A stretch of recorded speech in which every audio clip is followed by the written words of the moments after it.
buenas señores, estamos ya en el tercer vídeo de este tema correspondiente al segundo proceso que vamos a ver referente al ADN. En el anterior vídeo hemos visto la replicación, es decir, la duplicación de la información que tenemos del ADN. Y ahora vamos a ver la transcripción. La transcripción es el proceso mediante el cual la información que está en forma de ADN pasa a forma de ARN. Concretamente este ARN se denomina ARN mensajero.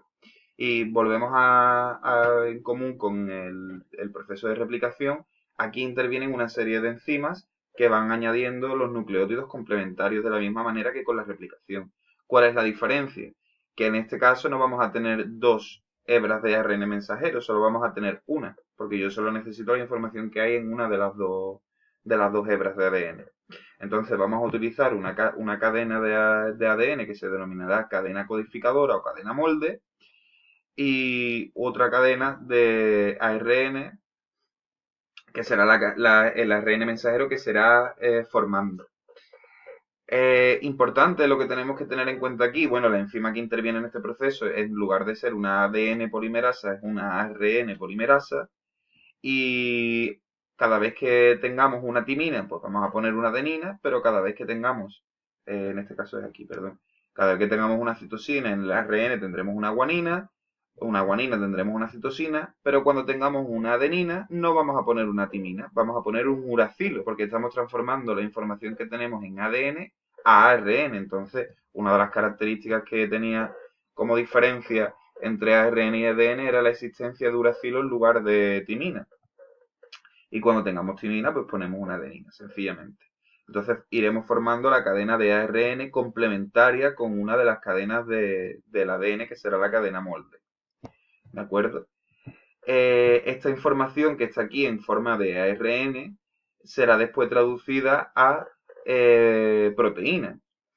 Quiero que entendáis también que las proteínas, aquí tenéis la manera más sencilla de ver una proteína, para que sepáis también un poco la visión original o real de una proteína es esto, que tiene distintas estructuras en hélice alfa, en lámina beta, en fin, hay una serie de estructuras secundarias y terciarias, eso lo veréis en bachillerato, el que coja esta opción. Pero bueno, para que lo entendáis más sencillamente, una proteína pues sería esto, una cadena formada por unas unidades básicas que se denominan aminoácidos. El conjunto de una serie de aminoácidos va a formar una proteína. Y diréis ustedes, ¿cómo se transforma esta información de bases nitrogenadas a aminoácidos? Bueno, pues para eso nosotros tenemos un código, que es el que utiliza la célula en realidad. Este código lo tenéis aquí. La secuencia de cada tres nucleótidos va a ser traducida en un aminoácido. Por ejemplo, uracilo, uracilo, uracilo va a formar fenilalanina. Uracilo, uracilo, citosina, fenilalanina. Pero si tenemos uracilo, uracilo, adenina, vamos a tener una leucina. Por lo tanto, como veis, cada trío de bases nitrogenadas va a traducirse en una proteína. Y de esa manera intercambiamos o traducimos la información que tenemos en ARN a proteína. De todas formas, esto lo entenderéis del todo bien en el proceso de traducción y lo volveremos a ver. Pero para que entendáis un poco por qué es tan importante pasar de información ADN a información ARN, no solamente para que el ADN siempre esté protegido por el núcleo, sino también para que la información de ARN, el ribosoma, sea capaz de traducirlo a proteína.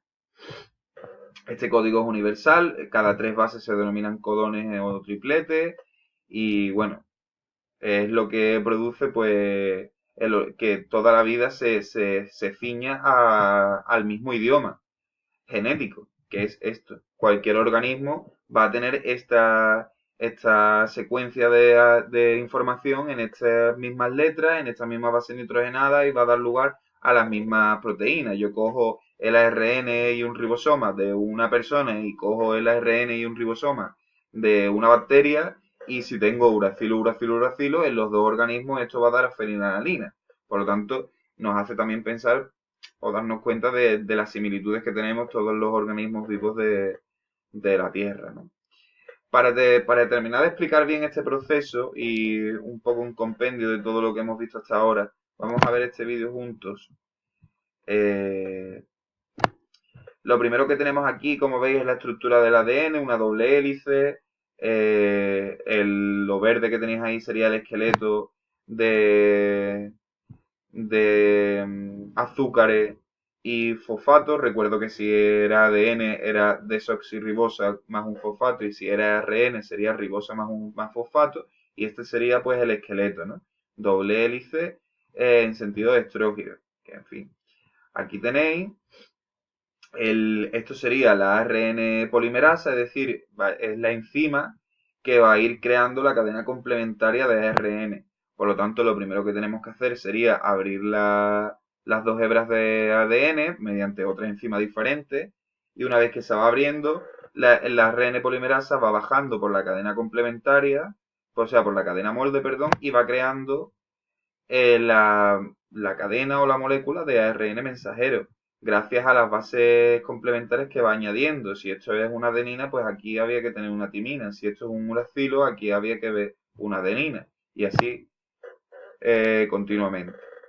Una vez que tenemos la cadena de ARN mensajero, esto hay que protegerlo también, porque esto va a salir al citoplasma. Entonces se le añade aquí una caperuza, eso que habéis visto ahí era como una protección, como un capuchón que se le pone al ARN mensajero, y al final de la molécula del ARN mensajero se le pone una cola de adeninas, simplemente para protegerlo también. Esto que veis aquí es un proceso de maduración que tiene el ARN mensajero. Esto no hace falta que entremos mucho en detalle, pero simplemente el ARN mensajero cuando se forma tiene que madurar un poco, y hay ciertas partes del ARN mensajero que se eliminan mediante ese proceso, ¿no? Eso lo veréis tranquilamente en bachillerato. Una vez que ha madurado el ARN mensajero, como veis aquí, todo este proceso ha tenido lugar en el núcleo. Recordamos que el núcleo tiene unos poros para dejar pasar las enzimas, que se replique el ADN y que se transcriba el ADN a ARN. Una vez que tengo aquí mi ARN mensajero con su capuchón para protegerlo y su cola de adenina para protegerlo también por el final, ya esto tiene que salir del núcleo. Cuando sale del núcleo, ¿con qué se va a encontrar? Pues con el ribosoma, y irá traduciendo la información que tengo en forma de ARN a proteínas, como veis ya en el citoplasma. Por eso es tan importante el proceso de transcripción, porque si tuviese que salir el ADN hacia el citoplasma, corremos el riesgo de que se dañe. Y en el momento en el que se dañe, ya la información genética que tenemos en la célula se acabó.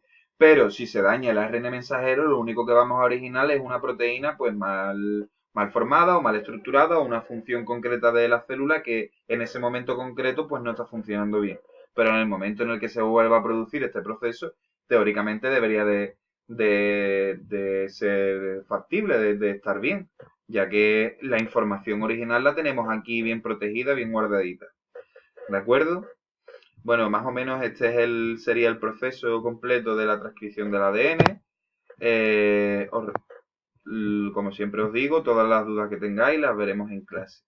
Pero básicamente, pues, este sería el penúltimo de los procesos que vamos a ver en este tema de referentes al ADN.